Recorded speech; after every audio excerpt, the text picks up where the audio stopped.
welcome to Just Some Points, episode 12. Happy to have Melissa and Tammy with me again.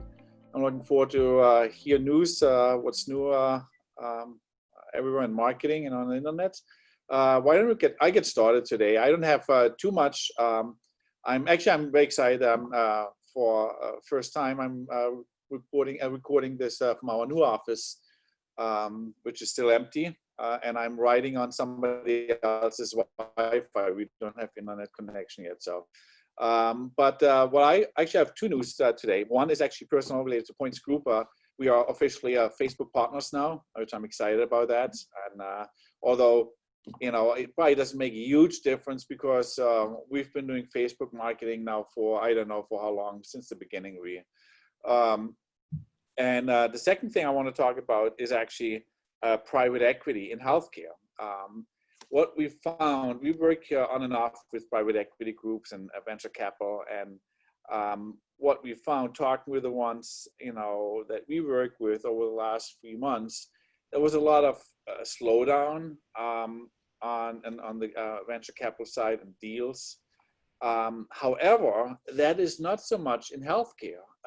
In healthcare, private equity broke a new record. $9.2 billion were spent on private equity money in the last in the first 2 quarters of 2020 for healthcare, which is incredible. Not really a surprise. Healthcare has been really, really active for quite a while, and there is a lot of movement. Obviously, I think healthcare is probably one of the most innovative industries at the moment because it's reinventing itself now for quite a while. And I think we're still in the infancies.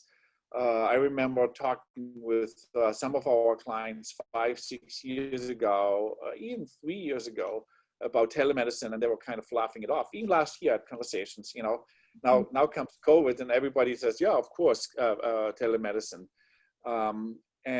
So we're really excited about some of the things we're working on. In fact, we are actually working on a startup in the space of remote patient monitoring and chronic care monitoring. There will be more to come. But in those areas, there's so much movement. And what's really interesting and what's really exciting is that technology is re-entering healthcare at every single level. And I think what's making it really interesting, the technology part related to that, is that with technology, new ideas and innovation come from non-healthcare people. And that's what makes it so interesting because it's what healthcare actually needs. It was for too long too incestuous and not enough fresh ideas. And I think a lot of great ideas and business models are now coming from the outside into healthcare and are rocking the boat. So it's probably challenging for long-standing healthcare organizations to keep up with all of that and figure out how to adjust to that. It's certainly true for a lot of our clients, as we know, we deal with it every day. But so overall, I'm really excited about that news that despite the COVID crisis that we're still in, that it's a lot of activity in healthcare. So that was my news today. Well, and to sort of talk about what you were talking about, how some of the marketing techniques that healthcare is now using, other industries have used them for years. How many times have we called out for pizza and got a text that the pizza's on its way? And now when you sign up, now when you go to the doctor, you have the doctors that are texting your appointment reminders. If you're doing a virtual visit, now they send you a link. So it's all these things, for years, I feel like hospitals didn't have to look, or healthcare didn't have to go down certain avenues to generate revenue, whereas now I love that some of the companies or the healthcare industry is looking at it saying, okay, we need to do something different than we've done in the past. Right. And, one thing that I think working with a healthcare agency that we bring to the table is the level of skill set. I mean, healthcare changes every single day, just like marketing does. So to just have that the level of skills and the knowledge that, you know, everything we do, we know that we're following the rules, we're doing what we could. Especially some of these practices, they don't have a set marketing department. So I think that's very helpful too. Yep. Mm-hmm. I think the one thing is changing with that, or has been changing a lot, is just the expectation of patients. The patients are really more in the driver's seat now, and the expectations keep going up in terms of what they expect from healthcare providers. And I think that's really really a very challenging situation for a lot of healthcare providers, because, you know, let's face it, they're also getting squeezed. You know, reimbursement rates go down, and the expectation and the need for more administration and bureaucracy coming from the payers and from the government is going up as well. Right. And at the same time, they have to improve the services, the quality, and everything else. And they have to smile to all of that, because otherwise they get a bad rating online. Mm-hmm. So Right. that's very challenging for providers. So, but it's from a consumer's perspective, it's good, I would say. Yeah, it's not just about what the expectations are, but how quickly they can, achieve those expectations. How quickly can patients get what they want? As we live in this mobile first world, everybody expects everything to be done basically on demand too. So time frames and everything like that are all, kind of up in air right now. That's right. Right. That's right. Mm-hmm. Well, think about it.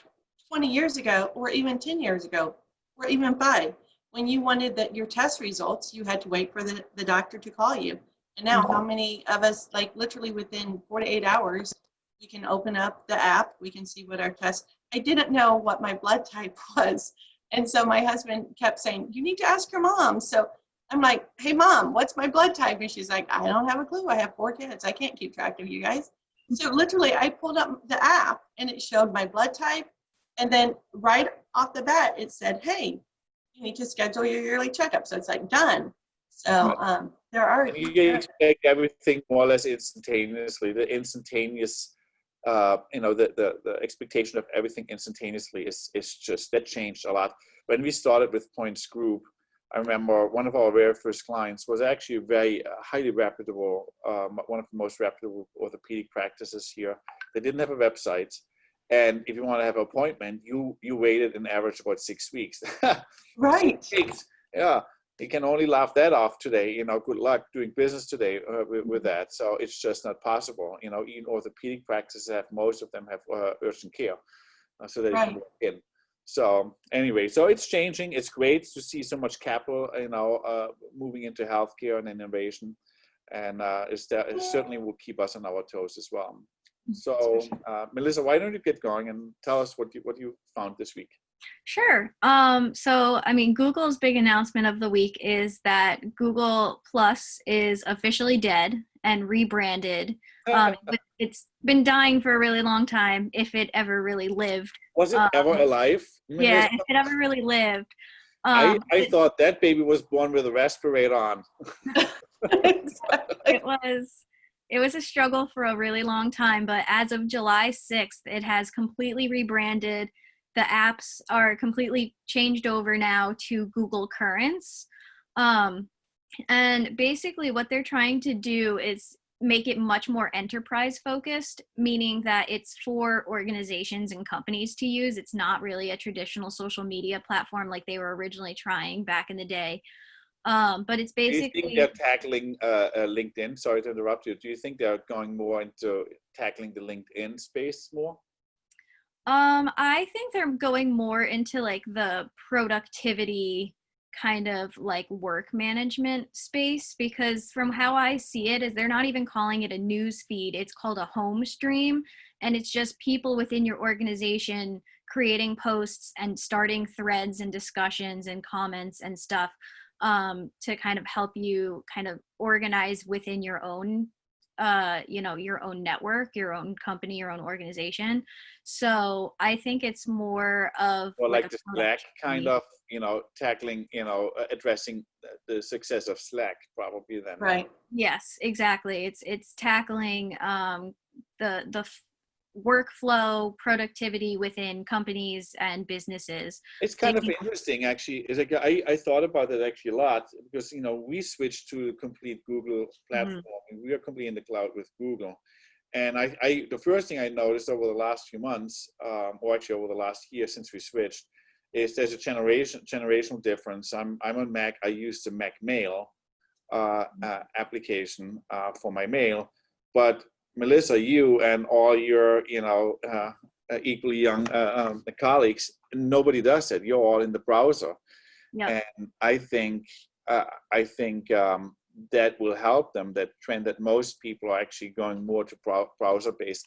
They tried to have the messenger integrate in the mail, and I think that failed as well. Maybe this is now just another evolution out of that, because I don't think that the messenger in the mail was really heavily used. Yeah. And so maybe there's just another attempt for them to get a foothold in this whole space. Yeah, exactly. Like if you think about all of their recent, like their G Suite of slides and sheets and documents and all of that stuff, people are using it, but then they're going offline to their own, productivity, project management system. And now this is kind of bridging that gap that some people, might start exploring, that they don't need another productivity management system. They can just work solely within Google going forward. And of course, they certainly don't do that to collect even more data about us, right? Exactly. Oh, yeah, I was gonna say. Yeah. But I did find it really interesting. It's like a completely different shift than what they were originally trying with Google Plus.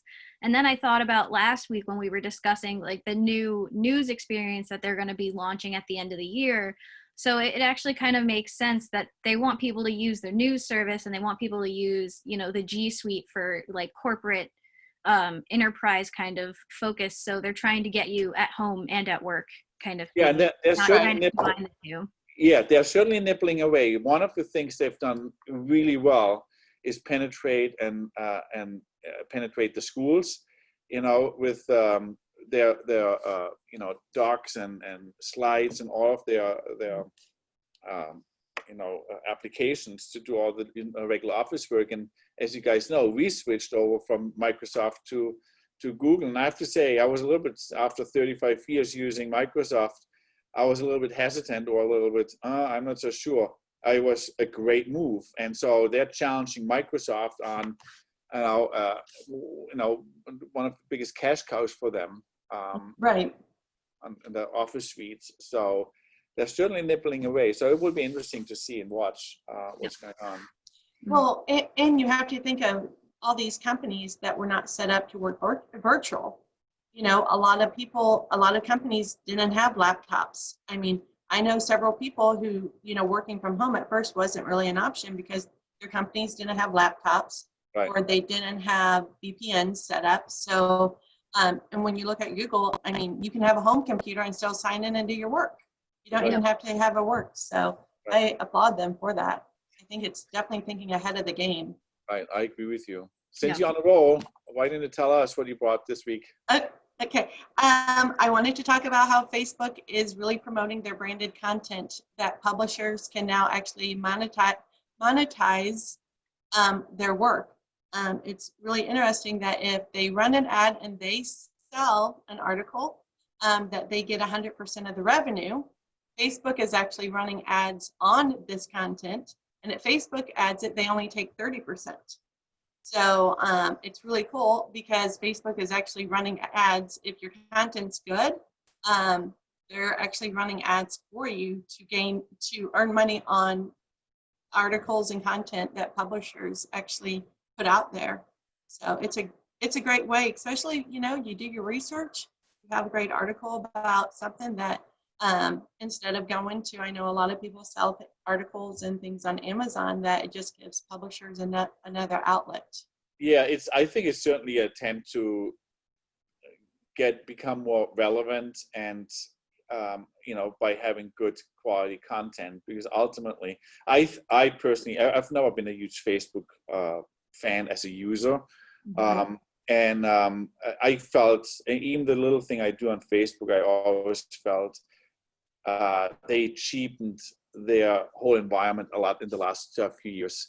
And it was just, cheap, funny stuff. You know, if you want to get a good video, a good laugh, and get funny stuff, it's certainly good for that. But it's not really something I ever thought of, you know, where I go and research content. I think they're realizing long term they need more good content beyond the, you know, the weird and funny and the political. Well, you know, and they're getting a lot of pushback on, you know, verified articles and people putting things out there that are not true. So I think this is a great way, hopefully, that their good can outweigh their bad. That if these articles are verified, and you go through a whole verification, it's just not, you know, Uncle Don, you know, going crazy on ranting about something, posting some articles. They're actually doing the fact checking and everything on it. So I think it's great because then they announced that they would also be compatible with Google Analytics. So I thought that was pretty interesting. So that is very interesting, actually. That makes it actually, that's I didn't know that. That is actually very yes. now, and Wall Street Journal has confirmed that, actually. How do you know, do they plan different user interfaces for content if you are looking for content, or is it still in your normal stream?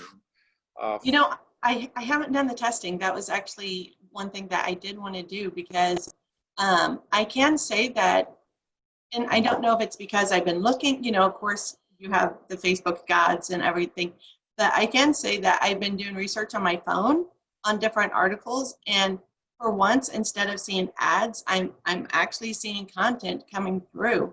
So I think that's pretty awesome. That's amazing. So, yeah. Mm-hmm. Okay, cool. Yeah. Well, all very interesting as every week. So thanks a lot, Melissa and Tammy. And I hope everybody else found it interesting too. We'll see you next week for episode 13. Bye. Stay healthy.